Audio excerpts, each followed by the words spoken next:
What's good, everybody? It's your boy, O'Shea Duke Jackson, back at it again with another episode of the Celebrity Junk. As you brothers know, Doja Cat is a white Zaddy worshiper, all right? And she has some support from certain ladies in the community, and that community, in my opinion, are the divestors. And there's one lady, she's so proud of Doja Cat because she doesn't deal with black men. I would like to play a clip of her. Her name is Olivia, and then I'm going to come back. So we all know Doja Cat's lost weight. She's gone bald, but she still dates white men. Okay, she still dates white men. She ain't changed in that. Okay, she's changed her appearance some, but she has not changed in the flavor of meat she likes in her mouth and her cooter. So people on the internet, I've been seeing people on the blog saying, why is she saying the N-word? Because she said it a few times in the Attention song. Girl, she's been saying in her songs for damn near 10 years. She's been making music since 2014 on SoundCloud. She started out as a SoundCloud rapper making music on SoundCloud. She's been saying ever since the Purr album back in 2014. Why are y'all making fun of her now? Oh, I know why. Because she does not date niggas. That's what it is. She don't date black dudes. That's what it is, okay? Doja Cat was like every other biracial artist, like Lotto, like, what's her face? Saweetie, who dates black dudes and said the N-word. I don't think there would be any war. And plus, we all know Drake's half white ass who impregnated some white adult film star says the N-word all the time in his songs, but no one ever calls him out on his N-word usage because he's half white. But why is everybody wanting to get down Doja's throat because she says the N-word in her songs? Yeah, I know why. It's because she does not date she does not date black men, and you guys are mad. You guys are mad that the biracial girl that y'all's type. And it wasn't just black guys in the comments saying, oh, why is she saying the N-word? She won't even date us. So that is Olivia. Shout out to her. I don't have a problem with her. Bless her heart. You ever just see somebody and they're so dusty and you just be like, oh, you know what I mean? Just dust particles everywhere, all in the weave, all in the sandals. And you just look at them like, damn, man, like I hate whoever get with her is going to be a problem. But anyways, so Doja Cat has a history of dealing with white men, which is fine, right? Doja Cat also has a video that, basically in a chat room, I cannot play the video, but, she's always, when she's not online, she, singing, she'll hang out with some of these conservative, or you could even say racist white men, as it appears, okay? But she's participated in some of these videos in which she's kind of thotting herself up. Now, I can't play the video. It's leaking, and she's doing little sexy poses and licking her tongue out. You guys know what that means.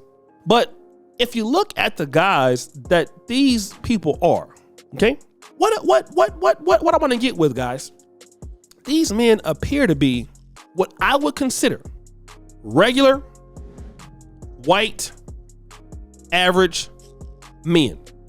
Hella dusty backgrounds, computer geeks, whatever. Nothing wrong with that. Average white men. Now, here's what I've noticed whenever we're talking about black men and white men and things like that, how black men don't take care of their women and all this stuff. And I'm going to get back to this point, and you black men are what I'm talking about. Do you notice that white men don't have any responsibility to have swag or charisma or any standard that black men are held to, right? Like, do you understand that? Like, you don't. And this is different from black men. Black men, we can see a black lady that's a nerd, and I'm just gonna be real. I'm gonna tell you the truth. If she's working with something, don't let her have a ghetto booty. We don't even care, like, cause you got some big booty nerds, right?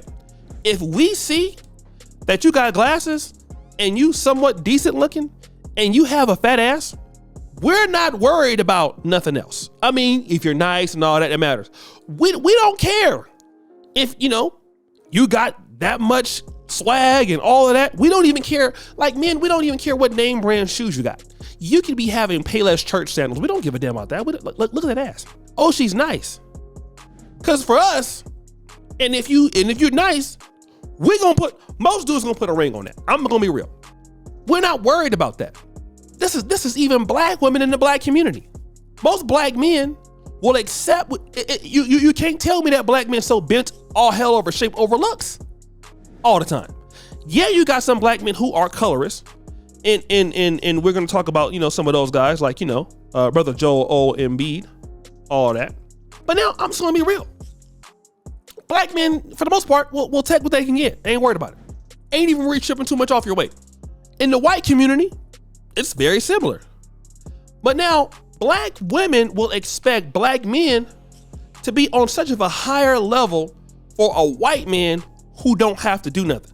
Like Doja Cat would not be in a room full of black dudes that was like the version of Dusty and Bro. Can't happen. Even the white guy Doja Cat got right now makes less money than her and is less talented than her, and he appears to be what I would consider an average white guy. Nothing special about him. If it's black men, no, this dude got to do everything. He got to be highly this, highly that, highly whatever. Now, when black men, want something from black women, usually it's not even about, when I hear black men, have problems with black women, to be honest, some of it could be about what they look like, and sometimes you might hear about weaves. Sometimes you might hear about, wigs and things like that in makeup. Those are things that you may hear. But overall, when black men talk about what black women, as a whole, it really isn't focused on looks. That's a great indicator that looks, while it can be a deterrent, usually that's not what black men are dealing with. Undergirded in their argument isn't about looks. It's about attitude. When black women talk about black men, it's about looks, it's about money, it's about income, it's about charisma, it's about swag. When they talk about white men, it's about race. Because how do you figure that Doja Cat can deal with the guy she's dealing with now, who has a history of assaulting women and stuff like that, and she's defending him? But if she were to deal with a black man, this guy would have to do everything else. Black men gotta have all these different qualifying factors, when now black women, when they want to deal with these white guys, and I'm talking about in a majority, that white guy is nothing great in his community like that. I see very few black women that deal with white men who are usually top tier. That goes both ways. It's very rare, unless that person is very top tier, very feminine, very in shape. For the most part, I just don't see it. I just don't. You just don't see it. And when you talk about these videos that are coming out and who she's doing these videos for, she's doing these videos for guys who can't give her the same quality of lifestyle that she's used to. But then, if it's the black man, he got to make $1 million a year. And it's like, how delusional can we be in one time? That's what I'm talking about. It don't make no sort of sense, family. But guys, what do you think? It's your boy, O'Shea Duke Jackson, back at it again with another episode of The Celebrity Junk. I really appreciate you, all that you do, for all that you do. Subscribe to the bell. We're out.